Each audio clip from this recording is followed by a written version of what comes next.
안녕하세요. 승리하는 삶 편집부입니다. 이번 주 말씀을 살펴보도록 하겠습니다. 이번 주는 마태복음 23장 1절에서 24장 1절 말씀입니다. 본문의 키워드는 다음과 같습니다. 23장 12절입니다. 누구든지 자기를 높이는 자는 낮아지고 누구든지 자기를 낮추는 자는 높아지리라. 이 말씀에 해당하는 본문에서 저희들이 키로 잡은 내용은 75페이지입니다. 그리스도만이 우리의 선생이 되시며 사역자들은 안내원에 지나지 않다. 우리는 전인격적인 면에 바르게 인도하실 분은 오직 한 분 그리스도밖에 없다. 그러므로 성도들은 자신의 전인격을 그분께 맡기고 오직 그분의 가르침을 최고의 권위로 인정하고 앞서가는 그분만을 바라며 쫓아가야 할 것이다. 선생된 자들이 주의해야 될 부분입니다. 우리는 안내원입니다. 우리가 그들의 심판관이나 그들을 평가할 수 있는 위치에 있지 않습니다. 우리의 선생된 분은 오직 예수님 뿐입니다. 예수님의 길을 제시하고 가르쳐주고 우리가 실천하는 모습을 통해서 예수님의 길을 발견하고 따를 수 있도록 본이 되고 도와주고 섬겨주는 것입니다. 히브리서 12장 2절 말씀을 보겠습니다. 믿음의 주여 또 온전케 하시는 이인 예수를 바라보자. 그는 그 앞에 있는 기쁨을 위하여 십자가를 참으사 부끄러움을 개의치 아니하시더니 하나님 보좌 우편에 앉으셨느니라. 마태복음 11장 28절 말씀입니다. 수고하고 무거운 짐진 자들아 다 내게로 오라. 내가 너희를 쉬게 하리라. 우리가 뒤에서 학습 목표에서 살펴보겠지만 바리새인들과 사두개인들은 하나님 말씀을 전하지만 하나님 말씀대로 행하진 않았습니다. 하나님 말씀의 본래의 의미를 지키면서 하나님 말씀을 하려고 한다고 했지만 그들은 자신들의 목적을 두고 하나님 말씀을 얘기했습니다. 그렇기 때문에 그들이 외식하는 자가 됐던 것입니다. 저희들도 이런 부분에 대해서 주의하셔야 되고 리더분들은 더욱더 깊이 묵상하고 실천해야 될 부분이 있습니다. 자, 그렇다면 오늘 학습 문제 1번 문제를 보겠습니다. 바리새인들과 사두개인들은 어떤 사람들인가? 이 부분에 대해서 보는 것은 바리새인들과 사두개인들의 잘못된 부분에 대해서 살펴보고 이 길에서 벗어나기 위한 것입니다. 저희들이 많이 말씀을 들어서 알고 있지만 이 배경 지식에 대해서 모르는 부분이 너무나 많았습니다. 특히 바리새인들과 사두개인들에 대해서 지난주 수요일 말씀 살펴보기 정답에 어느 정도 정리가 되어 있습니다. 특히 구속사로 조망한 성경 연속 강의 발행인이신 박효일 목사님 저서에 기록되어 있는 내용입니다. 마태복음 4권 페이지 37페이지에 정리되어 있는 내용입니다. 우선 이 당시가 로마 식민지하에 있었기 때문에 반로마주의자들과 친로마주의자들로 크게 세력이 나눠져 있었습니다. 특히 반로마주의자들은 어떤 사람들이었냐면 메시아 대망 사상이 있던 사람입니다. 하나님 나라를 건국하기 위해서 투쟁했었고 세금을 반대했습니다. 이들은 열심당 NS파들이 속해져 있습니다. 바리새파는 친로마주의자들은 아니었지만 세금에는 융통성이 있었습니다. 두 번째는 친로마주의자들입니다. 이들은 대표적으로 헤롯당과 사두개파가 있습니다. 헤롯당은 말할 필요도 없습니다. 이들은 로마에 돈을 주고 왕의 권력을 샀던 사람들입니다. 철저하게 친로마주의자들이었습니다. 그리고 사두개파는 조금 희한합니다. 이들이 생각하는 것은 전쟁이 없고 치안이 유지되고 물질적 번영이 있으면서 성전 예배가 유지되면 괜찮다고 생각했습니다. 그래서 당연히 세금에 대해서 찬성했습니다. 그리고 이러한 이유로 성전 예배가 유지된다면 다 괜찮다는 이유로 로마 정부의 보호를 필요로 했습니다. 그래서 이들은 친로마주의자들이었습니다. 그리고 이들이 헬라 문화에 대해서 바리새인과 사두개인들이 차이를 보이고 있었습니다. 바리새파는 헬라화를 반대하였고 이러한 반대로 인해서 그들은 스스로 독선적이고 위선적인 길을 걷게 됩니다. 사두개파는 헬라인처럼 되고자 했습니다. 두 번째는 부부아래 부분에 대해서 사두개파가 어떤 생각을 가지고 있었는지 보도록 하겠습니다. 우선 사두개파는 부활을 부정했습니다. 그래서 부활이 있는가 없는가에 대해서 수원법을 들고 예수님께 질문을 했던 겁니다. 페이지 48페이지에 보면은 다윗 시대 제사장 사독의 혈통이 중심이 된 것이 사두개파라고 설명되어 있습니다. 이건 강해집 내용입니다. 유대 종교 중 가장 오랜 역사를 가진 계파이고 성경을 이성으로 해결하는 합리주의자입니다. 정치적으로는 현실을 긍정하는 타협주의자들입니다. 그래서 이들이 주장했던 내용을 보면은 로마 군대가 치안을 유지하면 있어도 좋다고 생각합니다. 성전 제사가 인정되면 그것으로 괜찮다고 생각합니다. 그런데 그 이유가 무엇이냐면 연보가 많아져서, 즉 헌금이 많아져서 자신들의 재정이 안정되기 때문에 좋다고 찬성을 한 겁니다.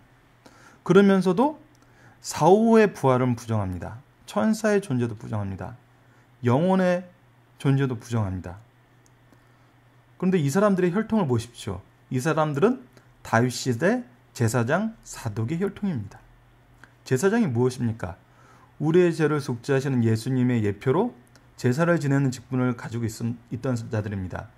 제사의 제도를 준 건 무엇입니까? 우리의 회복을 얘기하면서 하나님과의 관계의 회복과 영원한 날의 소망을 주기 위해서 세우는 제도입니다. 그런데 이 제도에 있는 사람들이 부활과 영혼과 천사의 존재를 부정합니다. 자신들이 왜 세워짐을 받았는지 깨닫지 못하면서 굉장히 사소한 문제, 그것도 본인들이 바로 이해하지 못하고 하나님에 대해서도 하나님의 권능에 대해서 인정하지도 못하고 하나님의 법에 대해서 이해하지도 못하고 자신들의 무능에 대해서 깨닫지 못한 상태에서 제시한 그들의 문제로 인해서 자신들이 세움을 받게 된 이유를 부정하는 것입니다. 이러한 주장의 근거가 모세의 수원법입니다. 수원법이 무엇이냐면 가문을 이어가기 위한 방법, 즉 형이 죽으면 동생이 형수와 결혼하여 아이를 형의 아이로 입적시키는 것입니다. 이거는 혈통이 끊어지지 않게 하려는 방법이었던 것입니다. 그런데 이걸 들고 그들은 부활을 부정합니다. 자, 본문 말씀에서 이번 주 승리하는 삶 본문 말씀에서 그 바리새파인과 사두개인들에 대해서 정리한 부분입니다. 예수님께서는 23장 2절에서 3절 말씀을 통해서 말하는 바는 지키되 행위는 본받지 말라 그럽니다. 그들의 행위가 왜 본받지 말아야 되는 거에 대해서 얘기하시냐면 그들의 모든 행위는 사람에게 보이고자 하는 거기 때문에 그들의 행위를 본받지 말라 그럽니다. 다시 한번 정리를 해보겠습니다. 바리새파는 어떤 사람입니까? 율법사, 율법학자로 서기관들이 중심입니다. 그래서 이후의 말씀에서 서기관과 바리새인들을 같이 지칭을 합니다. 이들의 중심은 에스라 이후에 생긴 직분으로서 교육과 법관의 지착을 가지고 있습니다. 사두개인들은 제사장의 직분을 받은 자들이 중심이 되었고 다윗 시대 사독 혈통이 중심이면서 제사를 담당합니다. 즉 예배인 제사를 담당하는 사두개인과 교육을 담당하는 바리새파가 잘못된 신앙을 가지고 있었습니다. 그들은 자신의 모든 행위를 사람들에게 보이고자 했고 하나님의 말씀을 제대로 지키지도 못했으며 하나님의 뜻을 바로 깨닫지도 못했습니다. 그러니 소경이 소경을 인도한다고 예수님께서 지적하셨던 겁니다. 결론은 무엇이냐면 그들이 말하는 바는 행하되 그들의 행위는 본받지 말라는 겁니다. 저희 승리하는 삶 월요일 살펴보기 정답의 교훈을 잘 정리해 놓으시면 이 부분을 좀 더 명확하게 정리해서 얘기할 수 있을 것입니다. 두 번째는 외식하는 자들의 특징이 무엇인가 하는 부분입니다. 이 부분은 성경 본문을 통해서 살펴보도록 하겠습니다. 우선 마태복음 23장 2절로 3절에는 말과 행동이 다르다고 얘기합니다. 23장 5절에는 사람들에게 보이기 위한 것이라고 얘기합니다. 그리고 23장 13절에는 더욱더 중요한 문제가 사람들이 천국문에 가는 것을 막는다고 합니다. 그리고 18절 19절에는 금으로 맹세하라고 예물로 맹세하라고 합니다. 23절에는 정의와 긍휼을 버렸다고 합니다. 24절에는 하루살이는 걸러내고 낙타는 삼키도다 합니다. 작은 것은 걸러내지만 큰 죄는 용납한다는 것입니다. 25절로 28절에는 장과 대접은 타되 그 안은 탐욕과 방탕으로 가득하다고 합니다. 30절에서 31절에서는 선지자를 죽이지 않겠다면서 죽였습니다.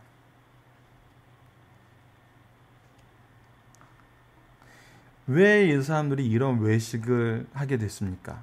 그것은 77페이지에 하늘의 것보다 땅의 것을 더 귀하게 여겼기 때문이라고 설명이 되어 있습니다. 그리고 78페이지에 내면의 문제보다 외면에 치중하게 되었기 때문입니다. 그리고 79페이지에 선지자를 박해한 선조들을 비난하면서 자신들도 같은 죄를 범했다고 합니다. 이들의 결과는 천국에 들어가지 못한다는 것입니다. 사두개인과 바리새인들, 서기관과 바리새인들에 대해서 지적한 부분을 우리들도 잘 묵상해야 됩니다. 우리도 어느 순간에, 특히 지도자 됐던 분들이 어느 순간에 이런 길에 빠질 수도 있습니다. 이 부분은 항상 조심하면서 우리의 마음을 살피고 예수님의 길을 가는 우리 승리하는 삶 리더분들이 되셨으면 합니다. 마지막으로 3번 문제는 간단하게 살펴보도록 하겠습니다. 예루살렘의 멸망의 원인이 무엇입니까? 마태복음 23장 37절에 나와 있습니다. 예수님께서는 이들에 대해서 말씀하실 때 선지자를 죽이고 파송된 자를 돌로 쳤다 그랬습니다. 그리고 더 나아가서 주께서 모으려 하셨으나 거절했다고 했습니다. 결과는 마태복음 23장 38절입니다. 나 주님을 보지 못한다고 되어 있습니다.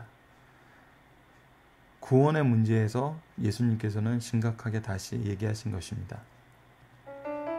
승리하는 삶 리더분들, 항상 말씀을 매일매일 잘 살펴보시면서 또 우리가 가르치는 바와 행동하는 바를 다시 한번 돌아보면서 항상 승리하는 삶을 사는 귀한 주의 종들이 되시길 바랍니다.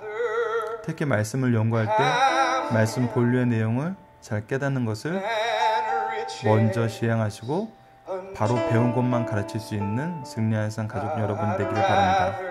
감사합니다.